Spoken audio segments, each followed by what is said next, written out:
देश के प्रधानमंत्री नरेंद्र मोदी ने बलरामपुर पहुंचकर 9,802.68 करोड़ रुपए की लागत की सरयू नहर राष्ट्रीय परियोजना का किया लोकार्पण।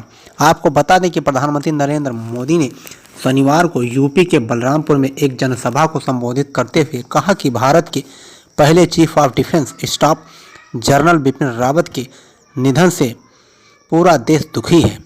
आज देश के उन वीर योद्धाओं को श्रद्धांजलि दे रहा हूं जिनका 8 दिसंबर को हेलीकॉप्टर दुर्घटना में निधन हो गया था। भारत के पहले chief of defence staff general Bipin Rawat का जाना हर भारत प्रेमी, हर राष्ट्र भक्त के लिए बहुत बड़ी क्षति है। वे बहुत ही बहादुर थे। पूरा देश उनकी मेहनत का साक्षी है। सैनिक का पूरा जीवन एक योद्धा की तरह होता है। जनसभा को संबोधित करते हुए पीएम मोदी ने कहा कि भारत दुख में है, लेकिन दर्द सहते हुए भी न हम अपनी गति रोकते हैं और न प्रगति। भारत न रुकेगा न थमेगा। हम भारतीय और मेहनत करेंगे। देश के भीतर और बाहर बैठी हर चुनौती का मुकाबला करेंगे। भारत को और शक्तिशाली बनाएंगे। पीएम मोदी ने कहा कि देवरिया के रहने वाले वरुण जी का जीवन बचाने के लिए डॉक्टर जान से लगे हैं। मैं पाटेश्वरी माँ से उनके लिए प्रार्थना करता हूँ।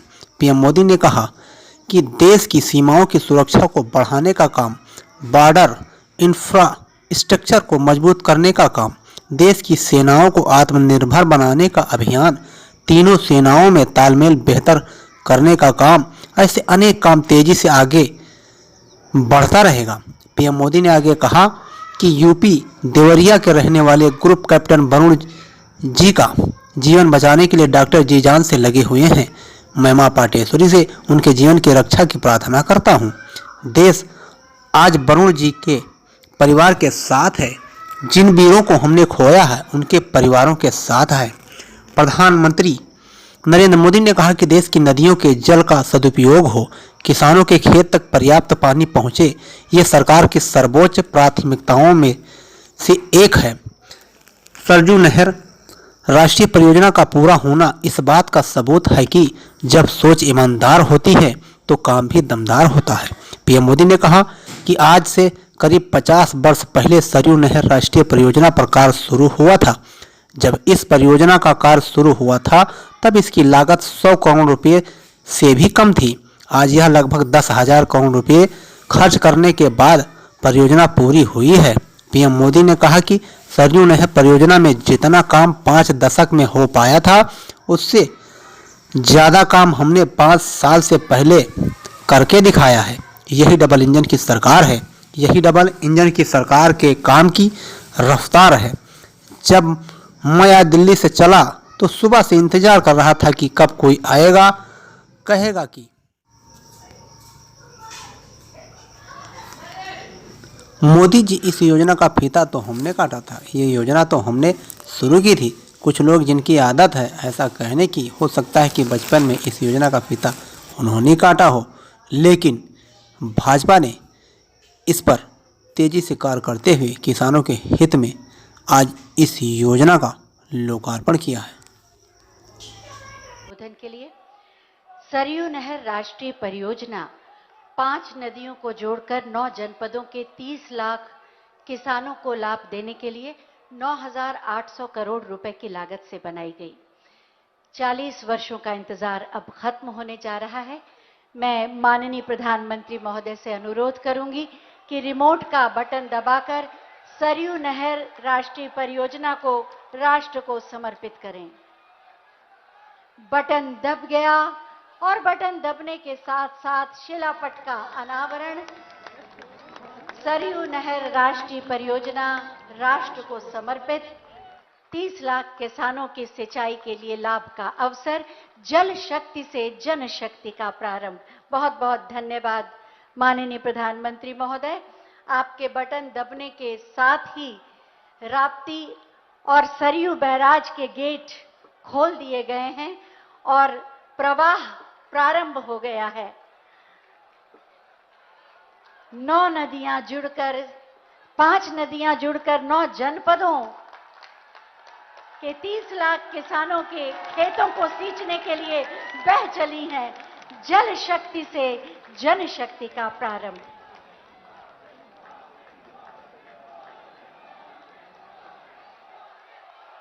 सरयू नहर राष्ट्रीय परियोजना कैसी है, आप स्क्रीन पर देख सकते हैं। प्रवाहित हो रहा है जल, गेट खोल दिए गए हैं। इसी परियोजना पर एक छोटी सी फिल्म हमने बनाई है जिससे आप पूरी जानकारी पा सकें। आइए देखते हैं ये। भारत माता की, भारत माता की, भारत माता की। हम ये पावन धरती का बारंबार प्रणाम करित है।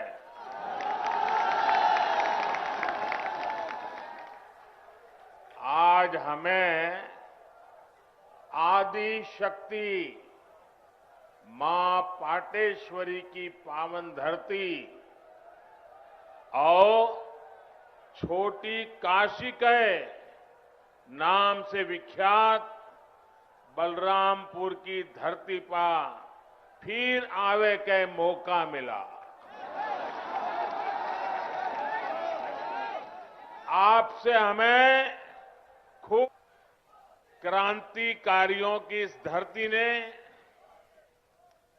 देश के स्वतंत्रता संग्राम में अपना अमूल्य योगदान दिया है। राजा देवी बख्श सिंह, राजा कृष्ण दत्तराम और पृथ्वीपाल सिंह जैसे पराक्रमियों ने अंग्रेजी शासन से लोहा लेने में कोई कसर बाकी नहीं छोड़ी थी। अयोध्या में बन रहे प्रभु श्री राम के भव्य मंदिर की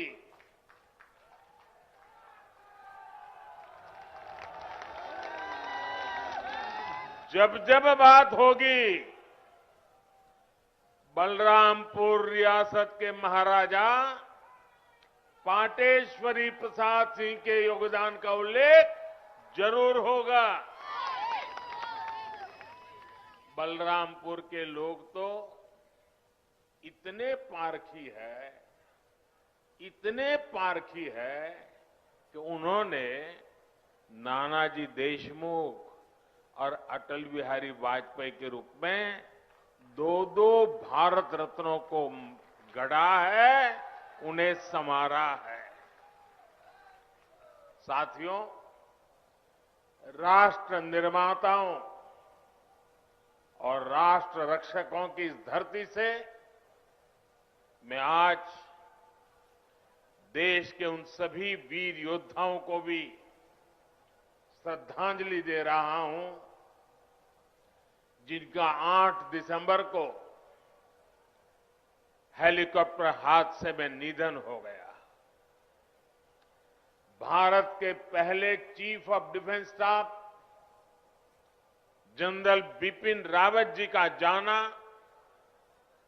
हर भारत प्रेमी के लिए, हर राष्ट्र भक्त के लिए बहुत बड़ी क्षति है।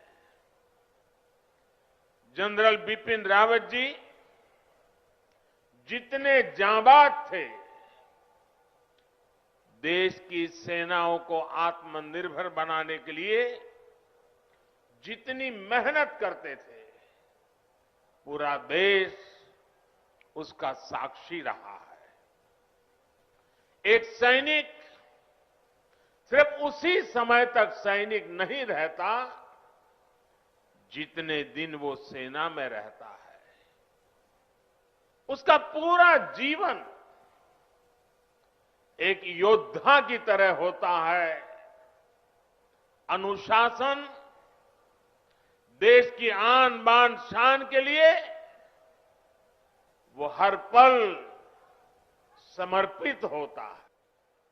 भारत दुख में है, लेकिन दर्द सहते हुए भी हम न अपनी गति रोकते हैं और ना ही हमारी प्रगति। भारत रुकेगा नहीं, भारत थमेगा नहीं। हम भारतीय मिलकर और मेहनत करेंगे। देश के भीतर और देश के बाहर बैठी हर चुनौती का मुकाबला करेंगे। भारत को और शक्तिशाली और समृद्ध बनाएंगे। साथियों, यूपी के सपूत देवरिया के रहने वाले ग्रुप कैप्टन वरुण सिंह जी का जीवन बचाने के लिए डॉक्टर जी जान से लगे हुए हैं। मैं मां पाटेश्वरी से उनके जीवन की रक्षा की प्रार्थना करता हूं। देश आज वरुण सिंह जी के परिवार के साथ है। जिन वीरों को हमने खोया है उनके परिवारों के साथ है। भाई और बहनों, राष्ट्र प्रथम की भावना को सर्वोपरि रखते हुए देश आज हर वो काम कर रहा है जो 21वीं सदी में हमें नई ऊंचाई पर ले जाए। देश के विकास के लिए ये भी बहुत जरूरी है कि पानी की कमी कभी बाधा न बने। इसलिए देश की नदियों के जल के सदुपयोग हो, किसानों के खेत तक पर्याप्त पानी पहुंचे, ये सरकार की सर्वोच्च प्राथमिकताओं में से एक है। सरयू नहर राष्ट्रीय परियोजना का पूरा होना इस बात का सबूत है कि जब सोच ईमानदार होती है तो काम भी दमदार होता है।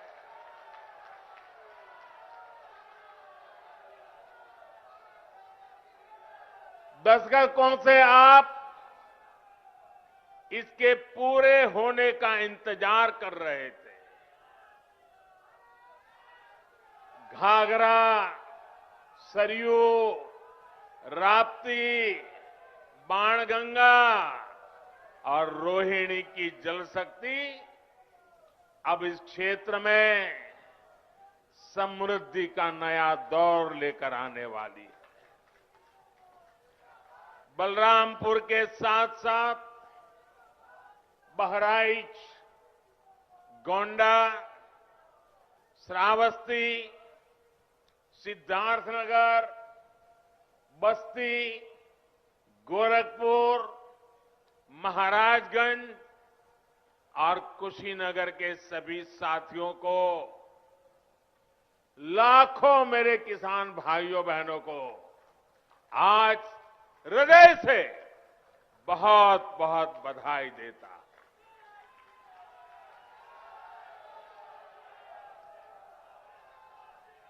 बारिश के मौसम में इस क्षेत्र में जो परेशानियां आती हैं उनका हल निकालने में इससे मदद मिलेगी।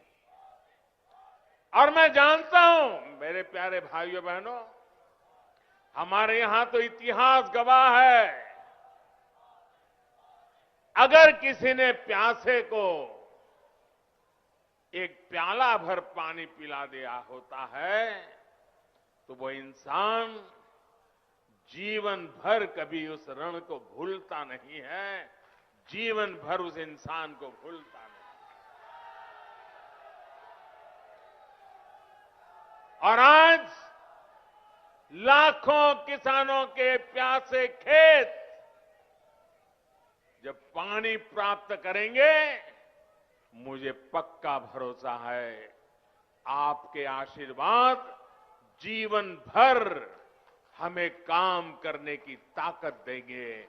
आपके आशीर्वाद हमें नई ऊर्जा देंगे।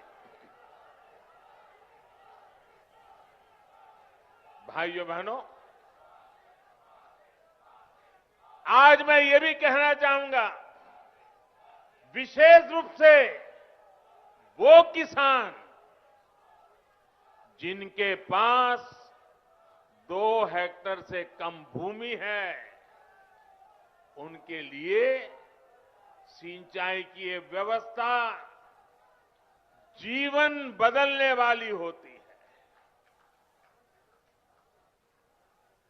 जैसे कोई व्यक्ति मृत्युशैया पर पड़ा हो,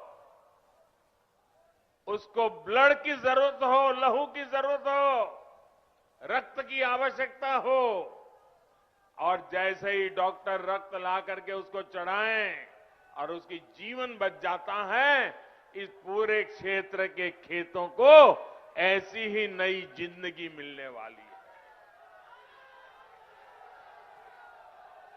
साथियों, बलरामपुर की मसूर दाल का स्वाद तो बीते सालों में देश भर में फैला ही है। अब पारंपरिक फसलों के साथ साथ इन क्षेत्रों के किसान अधिक दाम देने वाली, अधिक आय देने वाली दूसरी फसलों की खेती भी व्यापक रूप से कर पाएंगे। साथियों, सार्वजनिक जीवन में मुझे एक लंबे समय से काम करने का सौभाग्य मिला है। मैंने पहले की कितनी ही सरकारें देखी है, उनका कामकाज भी देखा है।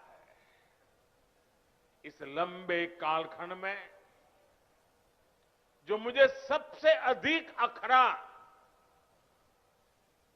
जिससे मुझे सबसे ज्यादा पीड़ा हुई है, वो है देश के धन, देश के समय और देश के संसाधनों का दुरुपयोग, उसका अपमान।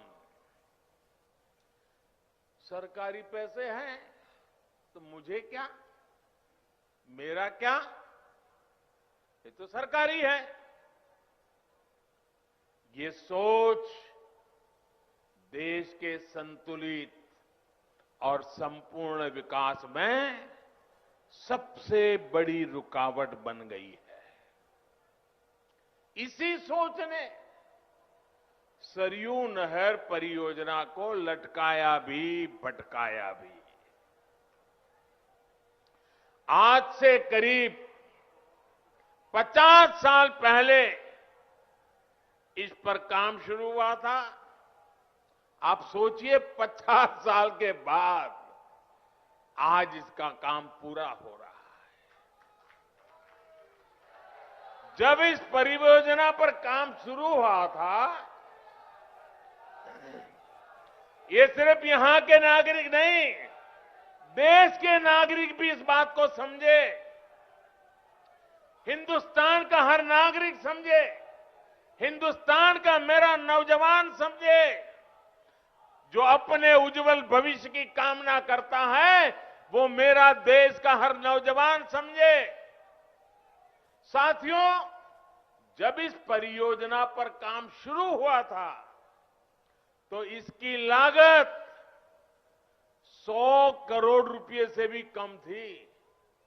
जरा आप बोलेंगे कितनी लागत थी उस समय जब शुरू होना था तब? कितनी थी? कितनी थी? 100 करोड़। और आज कहां पहुंचा मालूम है? आज ये लगभग 10,000 करोड़ रुपए खर्च करने के बाद पूरी हुई है। 10,000 करोड़ कितना? कितना? पहले होना था 100 करोड़ में, आज हुआ 10,000 करोड़ में। ये पैसा किसका था भाइयों? ये पैसा किसका था? ये धन किसका था? आपका था कि नहीं था? इसके मालिक आप थे कि नहीं थे? आपके मेहनत का एक एक रुपया सही समय पर सही काम के लिए उपयोग होना चाहिए था कि नहीं होना चाहिए था? जिन्होंने नहीं किया वे आपके गुनहगार है कि नहीं है? आपके गुनहगार है कि नहीं है? ऐसे लोगों को आप सजा देंगे कि नहीं देंगे? पक्का देंगे? मेरे प्यारे भाइयों बहनों, पहले की सरकारों की लापरवाही की 100 गुना ज्यादा कीमत इस देश को चुकानी पड़ी है। हमारे इस क्षेत्र के लाखों किसानों को भी अगर सिंचाई का यही पानी अगर 20 साल 30 साल पहले मिला होता, आप कल्पना कर सकते थे? अगर मेरे किसान के पास पानी होता, पिछले 25-30 साल में पानी उसके पास पहुंचा होता, तो वो सोना पैदा करता कि नहीं करता? देश का खजाना भर देता कि नहीं भर देता? अपने बच्चों की शिक्षा दीक्षा अच्छी कर पाता कि नहीं कर पाता? भाइयों बहनों, दशकों से इस देरी की वजह से मेरे यहां के किसान भाइयों बहनों का भी अरबों खरबों रुपयों का नुकसान हुआ है। वैसे साथियों, जब मैं आज दिल्ली से चला तो सुबह से मैं इंतजार कर रहा था कि कब कोई आएगा, कहेगा कि मोदी जी इस योजना का फीता तो हमने काटा था,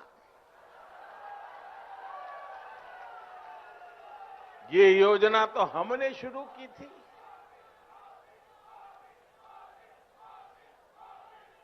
कुछ लोग हैं जिनकी आदत है ऐसा कहने की। हो सकता है बचपन में इस योजना का फीता भी उन्होंने ही काटा हो।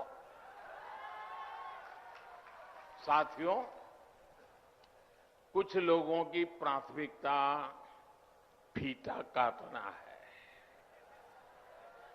हम लोगों की प्राथमिकता योजनाओं को समय पर पूरा करना है।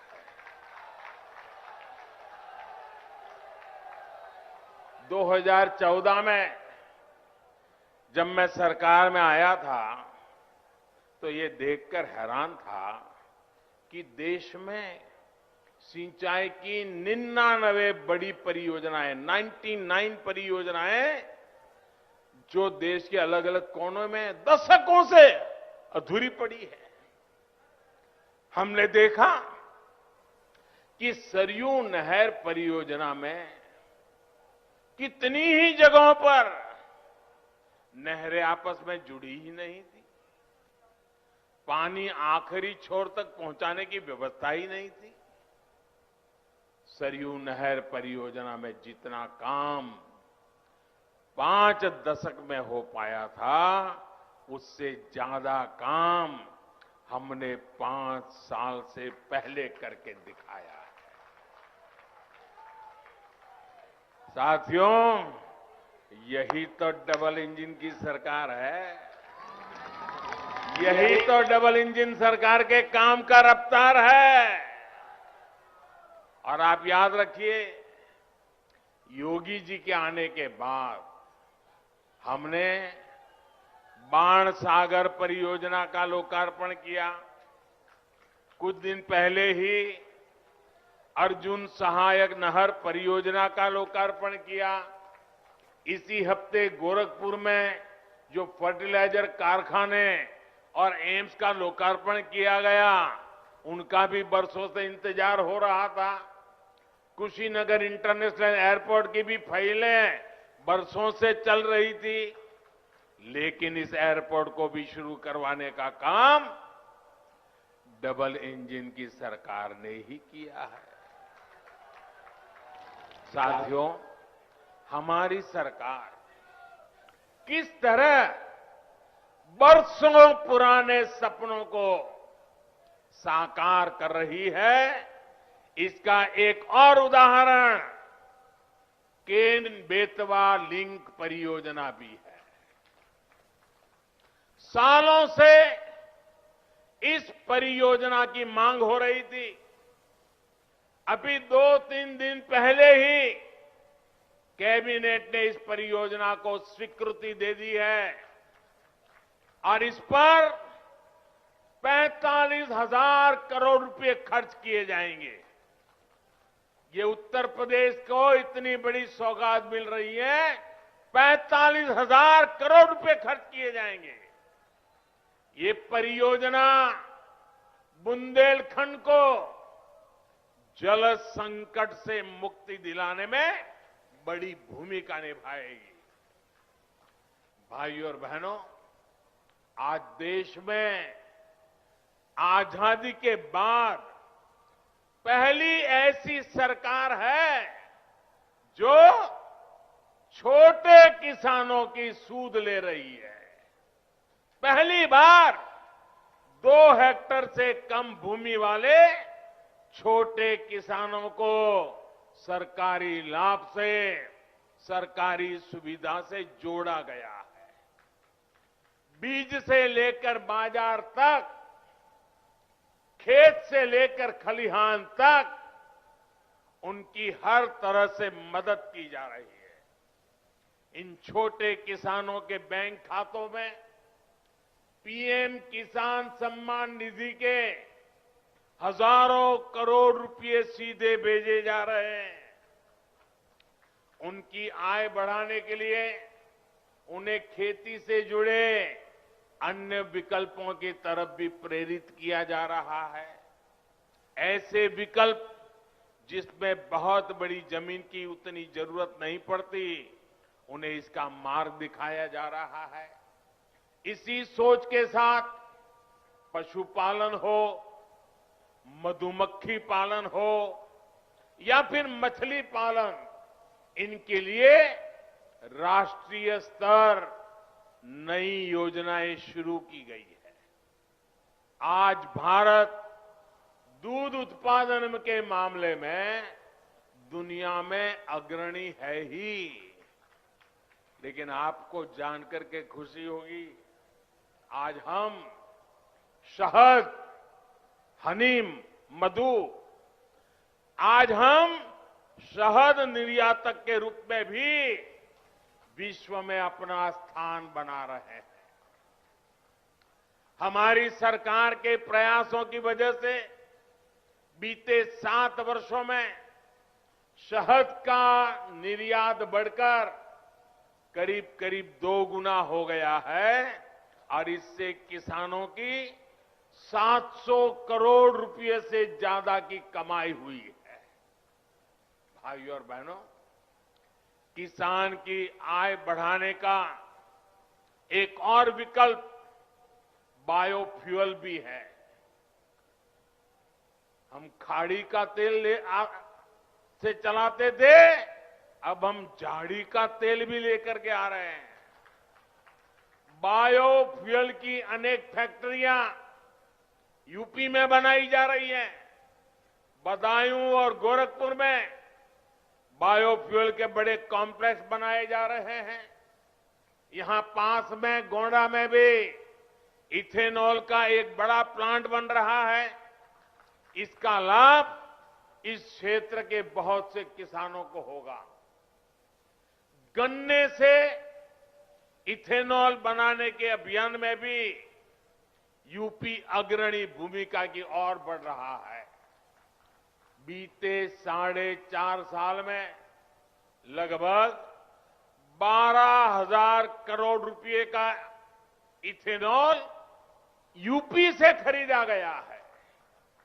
योगी जी की सरकार जब से आई है, तब से गन्ने के भुगतान में भी बहुत तेजी आई है। एक समय 2017 से पहले का भी था, जब गन्ना किसान सालों साल बकाया मिलने के लिए इंतजार करते थे। पिछली सरकारों के दौरान जहां 20 से अधिक चीनी मिलों में ताला लग गया, वहीं योगी जी की सरकार ने इतनी ही चीनी मिलों का विस्तार और आधुनिकीकरण किया है। मैं आज बलरामपुर से देश भर के किसानों को एक विशेष निमंत्रण भी देना चाहता हूं, और मैं चाहूंगा सिर्फ उत्तर प्रदेश के नहीं, देश भर के किसान मेरे इस निमंत्रण का स्वीकार करें और मेरे साथ जुड़े। मेरा निमंत्रण किस बात का है? इसी महीने 5 दिन के बाद 16 तारीख को, 16 दिसंबर को सरकार प्राकृतिक खेती पर, नेचुरल फार्मिंग पर एक बहुत बड़ा आयोजन करने जा रही है। हमारे एक पद्म पुरस्कार विजेता सुभाष जी करके हैं महाराष्ट्र के, उन्होंने जीरो बजट खेती का एक विचार विकसित किया है। ये वो प्राकृतिक खेती वाला विषय है। इससे हमारी धरती मां भी बचती है, हमारा पानी भी बचता है और फसल भी अच्छी और पहले से ज्यादा होती है। मेरा आप सभी किसान साथियों को, देश भर के किसान साथियों को आग्रह है कि आप 16 दिसंबर को टीवी के माध्यम से या कृषि विज्ञान केंद्र के माध्यम से जरूर इस कार्यक्रम में जुड़िए। आप हमारी बात को समझेंगे, मुझे पक्का विश्वास है आप उसको अपने खेत में लागू करेंगे। यह आपको बहुत लाभकारी होने वाला है। साथियों, आपकी हर जरूरत को ध्यान में रखते हुए आपका जीवन आसान बनाने के लिए हम दिन रात मेहनत कर रहे हैं। इसकी छाप आपको प्रधानमंत्री आवास योजना के तहत बन रहे गरीब के पक्के घर में भी दिखेगी। पीएम आवास के तहत मिल रहे घरों में इज्जत घर यानी शौचालय है, उज्ज्वला की गैस है, सौभाग्य योजना का बिजली कनेक्शन है, उजाला का एलईडी बल्ब है, हर घर जल योजना के तहत मिल रहा पानी का कनेक्शन है। और मुझे तो खुशी तब होती है क्योंकि मैं इस क्षेत्र में कभी दौरा कर चुका हूं, मुझे मालूम है जब यहां मेरे थारू जनजाति के भाई बहनों को भी इन योजनाओं का लाभ मिल रहा है तो भी हमें खुशी भी ज्यादा होती है और हमें आशीर्वाद भी ज्यादा मिलता है। साथियों, हमारे यहां सदियों से एक तौर तरीका चला आ रहा है कि घर होगा। मेरी माताएं बहनें मेरी बात जरूर समझें और मेरे पुरुष भाई भी अपने घर में बताएं। हमारे यहां एक मान्यता चली, परंपरा चली, व्यवस्था चली। वो क्या? घर होगा तो पुरुष के नाम, दुकान होगी तो पुरुष के नाम, गाड़ी होगी तो पुरुष के नाम, खेत होगा तो पुरुष के नाम। महिलाओं के नाम पर कुछ भी नहीं। कुछ होता है क्या महिलाओं के नाम पर? नहीं होता है ना। मैं आपकी पीड़ाएं जानता हूं बराबर माताएं बहनें, और इसलिए हमने क्या किया,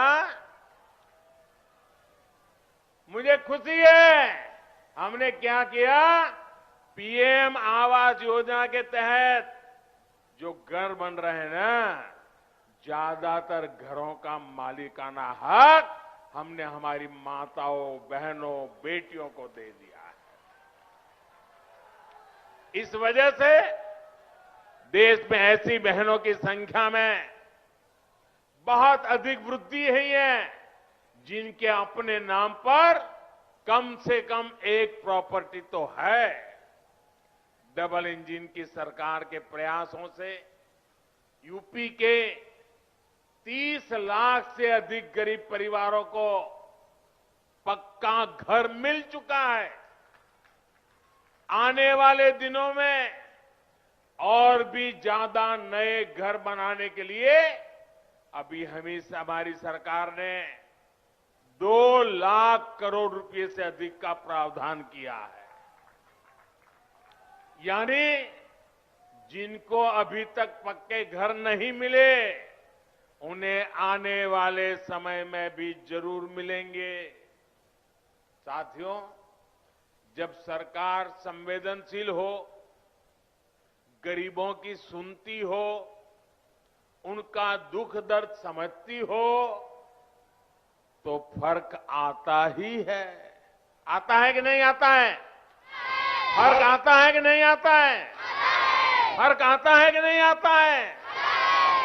अभी देश 100 साल में आई सबसे बड़ी महामारी से लड़ रहा है। कोरोना आने के बाद हर कोई यही सोच रहा था कि क्या होगा, कैसे होगा। हर किसी ने कम अधिक मात्रा में कोरोना की वजह से कष्ट सहा। लेकिन साथियों, इस कोरोना काल में हमने पूरी ईमानदारी से प्रयास किया है कि कोई गरीब भूखा न सोए। और अभी इसलिए पीएम गरीब कल्याण अन्न योजना के तहत मिल रहे मुफ्त राशन के अभियान को होली से आगे तक बढ़ा दिया गया है। गरीबों को मुफ्त राशन पर सरकार 2,60,000 करोड़ रुपए उससे भी ज्यादा खर्च कर रही है। भाइयों और बहनों, पहले जो सरकार में थे, आप जानते हैं ना, अच्छी तरह जानते हैं ना। पहले जो सरकार में थे वो माफिया को संरक्षण देते थे। आज योगी जी की सरकार माफिया की सफाई में जुटी है।